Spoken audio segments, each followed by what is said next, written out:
Peggy 16.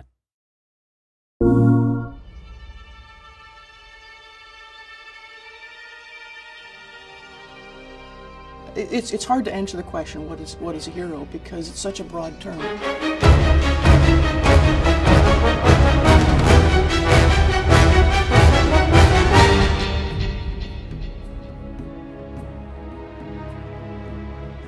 A hero is something that we all ultimately aspire to be. You know, who doesn't want to be a hero? Who doesn't want to save the day? Somebody who has the ability to transcend, things the normal person is not able to do, or a normal person would be fearful of doing. A hero is the vessel for our secret wish. Someone, I think, who is courageous in spite of their fear. He's a destroyer. The hero is a destroyer. The hero brings forth the new light. That's why, it's that old saying, we run off into the sunset after the hero, does his thing. And it's about riding on into the new journey, because you need to transcend. Somebody who beats the odds. Somebody who goes above and beyond.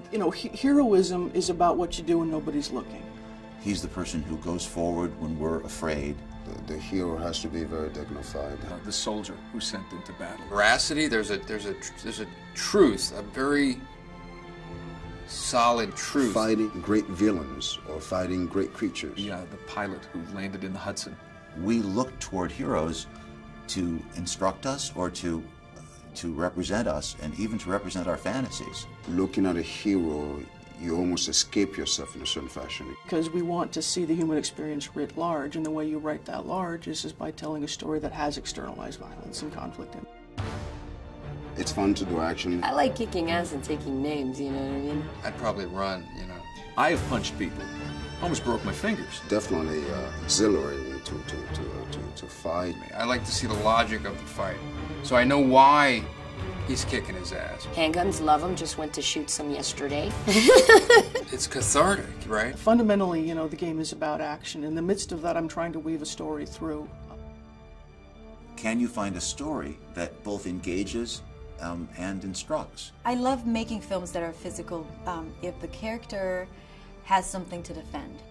We want to tell stories that don't have this sort of cognitive dissonance in them, that don't make you feel like you're somehow, stooping when you play a video game, that somehow that's an activity for 14-year-old boys and not for 47-year-old women. What I love in action films is if you get the sense that the character is smarter too, someone that actually thinks about why he's doing what he's doing. You're celebrating his mind, his capacity to think really, really fast, almost multitask.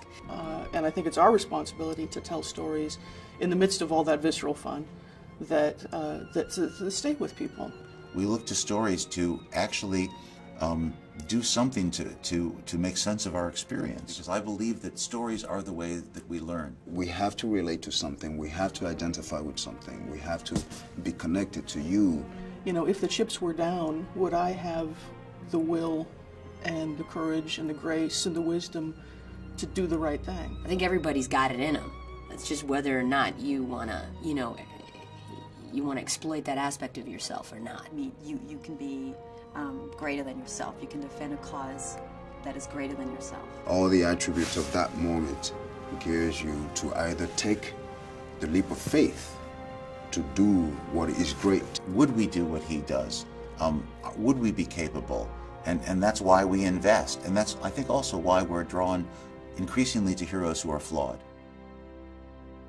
I love anti-heroes. I think they're awesome. My favorite. If a person has a flaw, as opposed to just being this sort of impenetrable, aspirational figure, then not only are they overcoming external obstacles, they're overcoming internal ones as well. Underneath rage is vulnerability. How connected everybody is to the world. You're not gonna. I'm not sure if you're gonna buy that big action star. What will bring intrigue to the storytelling? What will bring intrigue to the process? Only human flaw. The anti-hero has in him something dark, and that's an acknowledgement that we all have, that in us there is something dark. You watch the imperfections of a hero and you're saying, wow, it's like me. People like to relate. We want to be good, but we want what we want. I think that makes us want to see heroes who aren't just cardboard cutouts. We want to see the pain, and we want to understand that people, you know, have unlikable as well as likable qualities. They're often very ordinary people that are in extraordinary circumstances. True confidence comes from not caring what the outcome is. We don't get to choose how we start this life. We don't get to choose the hand we're dealt. And what makes you a hero is what you do with that.